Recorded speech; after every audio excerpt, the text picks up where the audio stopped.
All right, welcome back to the deep dive. Back at it again. Today, we're tackling a topic that's probably on a lot of people's minds. Yeah. Getting out of debt, and quickly. Fast. Our source material, How to Get Out of Debt Fast, promises no-nonsense advice to take control of your finances. Exactly. And you know, one thing that really stood out to me right away is that the guide claims even small changes made consistently can save you thousands over time. Oh, I totally agree. So we're diving into those small changes today. All right, those things you can implement right now to start making a difference. Love it. It's all about action, right? Exactly. No more procrastinating. No more. So let's jump right in. Let's do it. What really struck me was how this guide approaches debt management. Yeah. It's very psychological from the get-go. It is. It's kind of like ripping off a financial Band-Aid. Oh, okay. Might sting a little at first, Ouch. but you have to see the full picture before you can start to heal, right? Right. No sugarcoating. Absolutely not. And the first step is all about assessing your finances. Yep. Taking stock. Being brutally honest with yourself. Transparency is key. Getting a snapshot of exactly where you are. A financial selfie, if you will. I like that. A financial selfie. Mm-hmm. So how do we go about taking this financial selfie? Well, the guide really stresses the importance of listing every single debt you have. So we're talking credit cards, student loans, personal loans, everything. Everything. Every little thing. Wow. Okay. Don't forget about those maybe less obvious debts. Like money you might owe to family or friends. Ooh, that's a good point. Yeah, those can be tricky sometimes. Absolutely. So, write it all down. Okay. The total amount owed, the interest rate, minimum payments. Okay, so full debt inventory. Full 9 yards, exactly. Got it. Check. Okay, good. Now, what about income and expenses? Where do they fit in? They're right alongside those debts. You got to analyze them too. Okay, so income. Where's the money coming from? And expense. And more importantly, where is it going? Yeah, that's a big one. Where's it all going?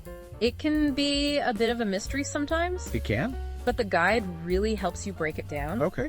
It emphasizes separating your needs. Like housing, groceries? Yes, utilities, the essentials. The must-haves? The must-haves, exactly. From your wants. Ooh, those are the fun ones sometimes. Sometimes, but they can be sneaky budget drainers. Yeah, the non-essentials. Precisely, the things that we could potentially cut back on. Okay, so it's about being really clear on what's absolutely necessary versus what you can maybe live without. Exactly. And you know what's cool about this step? What's that? You can actually start doing this right now. Absolutely. Like literally pause this deep dive, hit that pause button. grab a pen and paper, notebook, whatever you've got. and start making those lists. Start that financial selfie. Exactly. It's action time. Less talk, more action. All right. So once you have that honest financial snapshot, That clear picture. we can move on to step 2, Which is... creating a realistic budget. the dreaded B word. Yeah. So people shudder when they hear that word. I know, right? But I love how the guide describes a budget Oh, yeah? like a personal spending roadmap. I like that analogy. It's not about deprivation. No. It's about making conscious choices and having direction. Taking control. Exactly. And it really is about shifting your mindset Oh, tell me more. from restriction to empowerment. Okay. How so? You're in the driver's seat, making decisions about your money Instead of it just disappearing. instead of it just slipping through your fingers. Yeah, I've been there. We've all been there. So how do we go about creating this roadmap? Well, remember those needs versus wants we talked about? Yeah. That's crucial for building your budget. Okay. Makes sense. You got to categorize those expenses. Right. And then what? Then you set spending limits for each category. Well, that's smart. Make sure you're spending less than you earn. That's fundamental. Right. Got to live within your means. Exactly. And the guide also suggests dedicating a specific portion of your income to debt repayment. So instead of hoping to have money left over at the end of the month, You're being proactive. you're making it happen. Exactly. You're making that dent in your debt. But what if we have multiple debts? Good question. Where do we even start? That's where it gets strategic. Ooh, I like strategy. The guide introduces 2 popular methods. Okay, hit me with them. The debt snowball and the debt avalanche. Sounds intense. It's like facing a mountain of debt, I can picture it. Do you want a clear path with smaller wins? Okay. Or target the highest peak first? All right. I'm intrigued. Break it down for me. So the debt snowball, Got it's all about momentum. Got it. You target the smallest debt first, Interesting. regardless of the interest rate. Oh. Once it's gone, Okay. you roll that payment amount into the next smallest debt, and so on. So you keep snowballing it. You keep that snowball rolling. It's like knocking them down one by one. Exactly. And those quick wins, they keep you motivated. Yeah, I can see that, like a psychological boost. It's a positive feedback loop. Each small win fuels you to the next one. Exactly. That's cool. Okay, so then there's the debt avalanche. Avalanche, bring it on. This one focuses on prioritizing the debt with the highest interest rate. Okay, so a different approach. You make minimum payments on everything else, Right. and you throw all your extra money at that high-interest monster. Knock it out. Knock it out, yeah. This approach minimizes the total interest paid over time. Exactly. It's all about long-term savings. So snowball for quick wins. Motivation, momentum, Avalanche for maximizing those savings. long-term strategy. Wow, that's a great way to put it. It can be a tough choice, though. Which method is better? That's the thing. What is it? There's no one-size-fits-all answer. Oh, I see. The guide encourages you to choose what resonates with you, what aligns with your personality and goals. I love that it's personalized. It's about finding what works for you. Not a rigid set of rules. Exactly. But no matter which method you choose, Yeah, consistency is key. absolutely. You got to stick with the plan to see results. Okay, so we've got our plan. Mm-hmm. We're being consistent. Yeah. Anything else we can do to speed things up? Oh, there's one more thing. Okay, tell me. Don't be afraid to negotiate with your creditors. Wait, you can negotiate. You can. I always thought those big credit card companies were untouchable. It's a common misconception. Okay. Creditors, they want you to repay your debt. Right, of course. They want to work with you, especially if you show them you're committed. So be proactive. Exactly. Contact them directly. Explain the situation. Honestly and openly. And what can we negotiate for? You can ask for lower interest rates, Wow. waived fees, or even extended repayment periods. Just kidding. Nope. You might be surprised what they're willing to do. This is eye-opening. It is. We have more power than we think. But what if negotiating feels overwhelming? Well, we're not sure where to start. The guide also mentions debt consolidation. Okay, what's that? It's where you combine multiple debts into one loan, Oh, potentially with a lower interest rate, makes things easier to manage. so assess our finances, create a budget, Pick a repayment strategy. negotiate with creditors. That's a lot. It is, but wait, there's more, right? There's one more powerful step, Hit me with it. increasing your income. Ew, making more money. Not necessarily about working yourself to the bone, though. Oh, okay, so what is it about? It's about exploring options, being resourceful. Okay, I like that. Remember that statistic about small changes? Yeah. Same principle applies here. So even a small amount of extra income consistently. Can make a big difference in paying off your debt.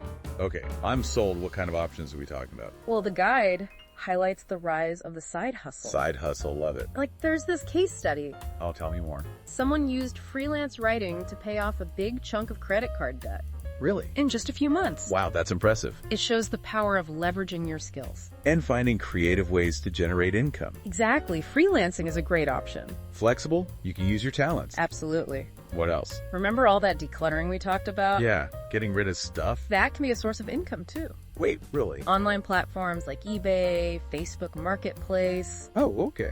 sell those unused items, clothes, electronics. Turn clutter into cash. Exactly. And it feels good to let go of things you don't need. Double win. Absolutely. Any other income boosting strategies? The guide also talks about investing in your career. Okay, yeah. Maybe there are training courses, certifications you can do. Boost that earning potential. Long-term strategy. That's a great point. It's not just about working harder. It's about working smarter. creating more opportunities. Exactly. I love it. This is so inspiring. It is. It's not just about cutting back. It's about abundance and possibilities. Okay, we covered a lot. Let's recap. Summarize this. The 5 powerful steps to get out of debt fast, as outlined in the guide. All right. Step 1, assess your financial situation. Know those numbers, even if they're scary. Step 2, create a realistic budget. That personal spending roadmap. Step 3, don't be afraid to negotiate with those creditors. You have more leverage than you think. Step 4, pick your debt-slaying weapon, snowball or avalanche. And remember, consistency is key. Key to success. And step 5, boost your income. Fuel that debt-free fire. More resources, faster progress. Boom, 5 actionable steps Let's go. to kickstart your debt-free journey. You got this. But we're not done yet. Oh, there's more. In the next part of our deep dive, we'll explore even more tips and tricks Oh, exciting. from the guide Can't wait. to help you stay motivated and on track towards crushing that debt. Love it. See you soon. See you there. Welcome back. Glad to be here. You know, as we dig deeper into these strategies for getting out of debt, one thing that really struck me about this guide What's that? is that it goes beyond just the numbers, the practical steps. You know, it acknowledges the emotional side. Oh, I see what you mean. Dealing with debt can be tough. Yeah, for sure. Emotionally, I mean, It is. It can be really overwhelming. it can be discouraging, even shameful. You feel like you're failing. Exactly. So how does the guide address that? Well, it emphasizes mindset. Okay. Instead of viewing debt as this burden, this failure, Yeah. it encourages you to see it as the challenge, Okay. a stepping stone to empowerment, I love that. reframing the narrative. So true. It's not, I'm drowning in debt. Right. It's, I'm taking control. Yes. Charting a course to a brighter future. That's the spirit. Speaking of charting a course, the guide also talks about setting realistic goals. It does. It even suggests breaking them down, Yep. smaller, manageable milestones. That makes sense. Less intimidating. Much less, it's not about conquering a huge mountain all at once. Right. It's like training for a marathon. I like that analogy. You wouldn't try to run 26 miles on day one. No way. You start small, gradually build up your stamina. Okay, so break down those goals. Exactly. Make them achievable. And you know what else is important? What's that? Celebrating those milestones along the way. Oh, absolutely. Acknowledge your progress, reward yourself. Even small victories deserve recognition. So true. It reinforces positive habits. Keeps you motivated. It's like those video games where you level up. I love that analogy. It's just so satisfying. Those little achievements keep you going. Exactly. But let's be real. Uh-oh. Life happens. It does. Unexpected expenses pop up. They always How do we deal with those? That's where the emergency fund comes in. Oh, the safety net. Exactly. The guide really stresses that. Building a cushion of savings. Even while you're paying down debt. Okay, so you're prepared. For those curveballs life throws at you, And sometimes, even with all the planning, all the willpower, we might need a little help. it's okay to ask for help. What about seeking guidance from a financial expert, That's a great idea. like a financial advisor? Someone who can provide personalized advice, Help you create a plan? offer support and accountability, It's like having a coach in your corner, cheering you on. helping you navigate those tricky situations. Absolutely. Those resources are out there. And speaking of support, I think it's important to have a good support system. Yes. Surround yourself with the right people. People who understand your goals, Support your efforts. share your journey with a friend, family member, Join online communities. connect with others on the same path. It makes a world of difference. It does, but what about after we reach that debt-free milestone, What happens then? building a solid financial future? The guide actually emphasizes that. Yeah. It says getting out of debt is just the first step. Okay, It encourages you to think long term. so it's about building a sustainable foundation. That allows you to achieve your goals, live a life of freedom. I like that it's not just about the finish line. It's about the journey. Continuing the race. Exactly. What kind of strategies does the guide suggest for this long-term success? It highlights financial literacy, Understanding how money works. managing it wisely, making it work for you. That makes sense. The more we know, the better choices we can make. Exactly.